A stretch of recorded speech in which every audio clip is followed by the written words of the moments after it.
हरे कृष्णा सभी दोस्तों को। आप सब कैसे हैं? आशा करती हूँ आप सभी बहुत अच्छे होंगे। दोस्तों, जब मैं लॉ कर रही थी तो एक बात थी जो हमारी किताब में मैंने कई बार पढ़ी थी, कई बार मेरे सामने आती थी कि हमारी न्याय व्यवस्था इस प्रकार है कि भले ही 100 अपराधियों को सज़ा ना मिले, परंतु एक भी निर्दोष व्यक्ति को सज़ा नहीं मिलनी चाहिए। यानी कि जो 100 बंदे ऐसे हैं, उन्होंने भाई कोई अपराध किया हुआ है तो उनको सज़ा नहीं मिलेगी तो चलेगा, लेकिन एक भी निर्दोष व्यक्ति ऐसा नहीं होना चाहिए भाई जिसको सज़ा मिले। तो आज की हमारी कहानी इससे ही प्रेरित है। तो आइए अपनी कहानी शुरू करते हैं। एक बार एक पहाड़ी इलाका था। वहाँ एक बस में 40-50 यात्री सफ़र कर रहे थे।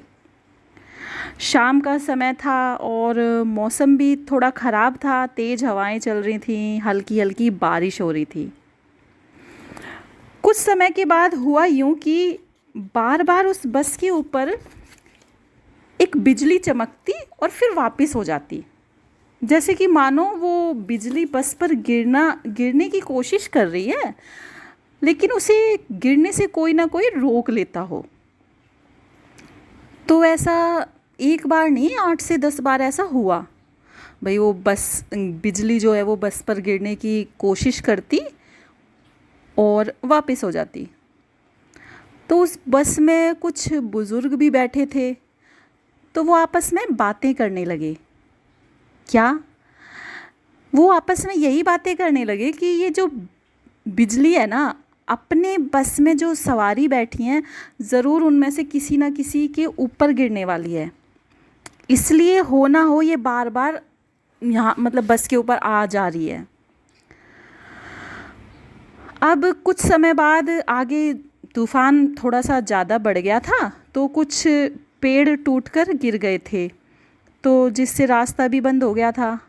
अब बस आगे नहीं जा पाई, बीच रास्ते में ही खड़ी हो गई। फिर दोबारा से बिजली का वही प्रोसेस शुरू हुआ, दोबारा बिजली चमकी। अब जो बस में सभी सवारियां बैठी हुई थी, वो आपस मतलब उन बुज़ुर्गों की बात सुनकर इसी विषय पर बात करने लगे। आपस में उनकी चर्चा होने लगी कि हम में से ऐसा कौन हो सकता है भाई जिसकी वजह से बिजली गिरने के लिए कड़क रही है।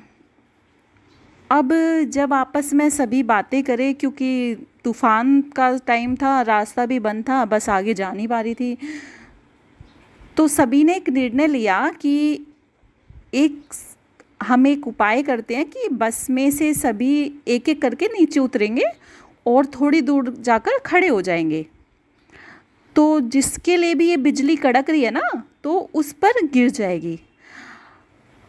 उन लोगों का मतलब ये निर्णय लेने का जो कारण था वो सिर्फ इतना ही था कि कहीं ऐसा ना हो भाई एक की वजह से हम सभी मारे जाएं, क्योंकि बस में सारी सवारी बैठी हैं और एक के लिए बिजली आ रही है जा रही है बार बार, तो सभी के मन में ये डर भी था कि पता नहीं किसके लिए ये बिजली है, और सभी के मन में ये भी डर था कि भाई ऐसा ना हो कि एक की वजह से सभी सवारियों को अपनी जान से हाथ धोना पड़े। ठीक है, तो अब ये निर्णय लिया गया। तो उसके बाद ये हुआ कि भाई सभी ने ये बात मान ली। अब डर तो सभी को लग रहा था, फिर भी डरते हुए एक एक करके बस में से वो सवारी उतरने लगी। अब जैसे मतलब एक एक का नंबर होता, एक बंदा बस में से उतरता, थोड़ी दूर जाता बस से, वहाँ खड़ा होता, थोड़ी देर वहाँ खड़ा रहता और वापस भागकर बस में चढ़ जाता। डर तो सभी के मन में था ही कि पता नहीं किसके ऊपर ये बिजली गिर जाए। तो लेकिन अब एक एक करके जो सभी सवारियां थीं, उन्होंने इस पूरे प्रोसेस को पूरा किया। बस से उतरते, थोड़ी दूर जाकर खड़े होते और वापस बस में बैठ जाते, लेकिन बिजली किसी के ऊपर भी नहीं गिरी थी। फिर अब आखिर में एक बुज़ुर्ग व्यक्ति थे, लगभग 80-85 की उम्र के रहे होंगे। अब उनकी बारी थी, सिर्फ वो आखिर में रह गए थे बस में नीचे जाने के लिए, बाकी सब अपनी प्रक्रिया पूरी कर चुके थे। सभी उसको, जो वो बुज़ुर्ग व्यक्ति थे, उनको घूर घूर कर देखने लगे जैसे कि सबको मतलब ये पूरा विश्वास हो गया था, सभी को ये पूरा विश्वास हो गया था कि हो ना हो ये जो बिजली है इसी बूढ़े व्यक्ति के लिए आ रही है, क्योंकि जब किसी के ऊपर नहीं गिरी है ये बिजली तो यही बचा है। अब वो बूढ़े बाबा बस से नीचे उतरे तो सभी एकटक गुस्से से उनकी तरफ देख रहे थे। गुस्से से इसीलिए कि भाई इसकी वजह से इसकी वजह से हमारी जान पर खतरा मंडरा रहा था। लेकिन वो बाबा, उनको कोई चिंता नहीं थी, वो आराम से कृष्ण कृष्ण करते बस से नीचे उतर गए और बस से अभी बस कुछ दूर ही जाकर पहुँचे थे, मतलब जहाँ सभी को खड़ा होने के लिए किया गया था ना तय कि भाई यहाँ इस जगह पे खड़े होंगे। तो बस वो थोड़ी दूर वहाँ पहुँचे ही थे कि एक बहुत तेज़ आवाज़ आई, धूम, बिजली कड़की और बहुत तेज़ आवाज़ आई।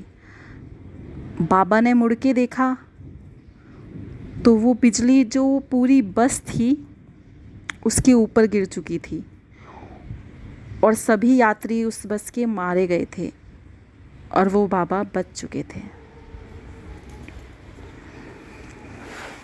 तो दोस्तों, इस कहानी से हमें यह शिक्षा मिलती है कि कहीं ना कहीं प्रकृति का भी यही नियम है कि एक निर्दोष व्यक्ति को भी सज़ा नहीं मिलनी चाहिए, भले ही 100 अपराधी सज़ा मिलने से बच जाएं।